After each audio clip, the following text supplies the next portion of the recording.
दुष्यंत एवं शकुंतला की कथ। एक बार हस्तिनापुर नरेश दुष्यंत आखेट खेलने वन में गए। जिस वन में वे शिकार के लिए गए थे उसी वन में कण्व ऋषि का आश्रम था। कण्व ऋषि के दर्शन करने के लिए महाराज दुष्यंत उनके आश्रम पहुंच गए।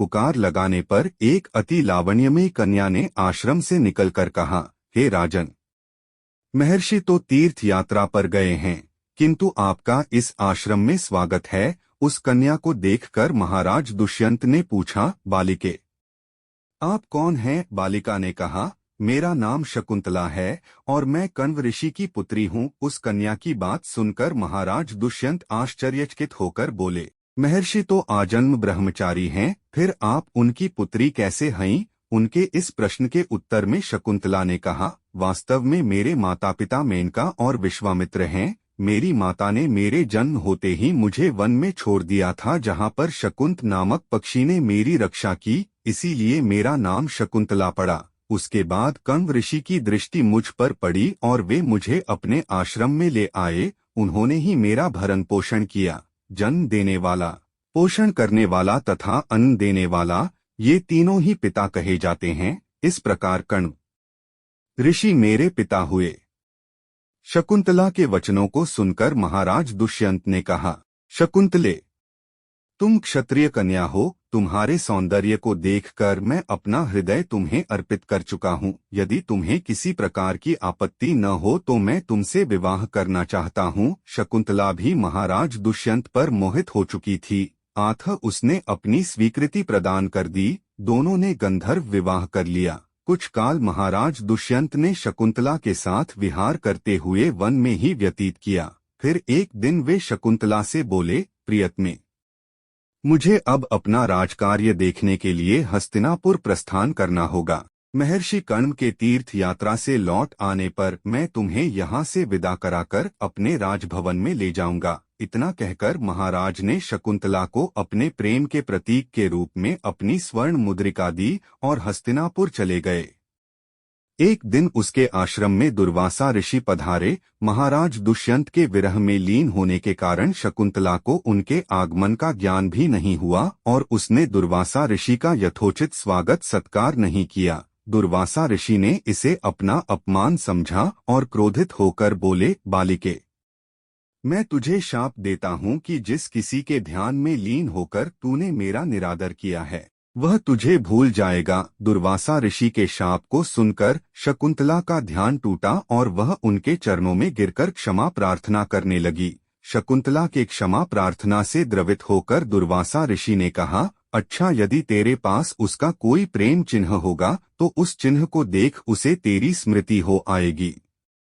महाराज दुष्यंत के सहवास से शकुंतला गर्भवती हो गई थी। कुछ काल पश्चात कण्व ऋषि तीर्थ यात्रा से लौटे, तब शकुंतला ने उन्हें महाराज दुष्यंत के साथ अपने गंधर्व विवाह के विषय में बताया। इस पर महर्षि कण्व ने कहा, पुत्री, विवाहित कन्या का पिता के घर में रहना उचित नहीं है।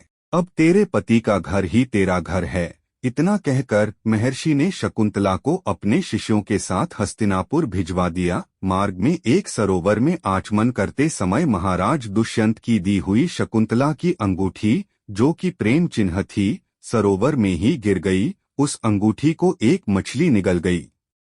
महाराज दुष्यंत के पास पहुंचकर कण्व ऋषि के शिष्यों ने शकुंतला को उनके सामने खड़ी करके कहा, महाराज, शकुंतला आपकी पत्नी है, आप इसे स्वीकार करें। महाराज तो दुर्वासा ऋषि के शाप के कारण शकुंतला को विस्मृत कर चुके थे, अतः उन्होंने शकुंतला को स्वीकार नहीं किया और उस पर उल्टा होने का लांछन लगाने लगे। शकुंतला का अपमान होते ही आकाश में जोरों की बिजली कड़क उठी और सबके सामने उसकी माता मेनका उसे उठा ले गई। जिस मछली ने शकुंतला की अंगूठी को निगल लिया था, एक दिन वह एक मछुआरे के जाल में आ फंसी। जब मछुआरे ने उसे काटा तो उसके पेट अंगूठी निकली। मछुआरे ने उस अंगूठी को महाराज दुष्यंत के पास भेंट के रूप में भेज दिया। अंगूठी को देखते ही महाराज को शकुंतला का स्मरण हो आया और वे अपने कृत्य पर पश्चाताप करने लगे। महाराज ने शकुंतला को बहुत ढूंढवाया किंतु उसका पता नहीं चला। कुछ दिनों के बाद देवराज इंद्र के निमंत्रण पाकर देवासुर संग्राम में उनकी सहायता करने के लिए महाराज दुष्यंत इंद्र की नगरी अमरावती गए।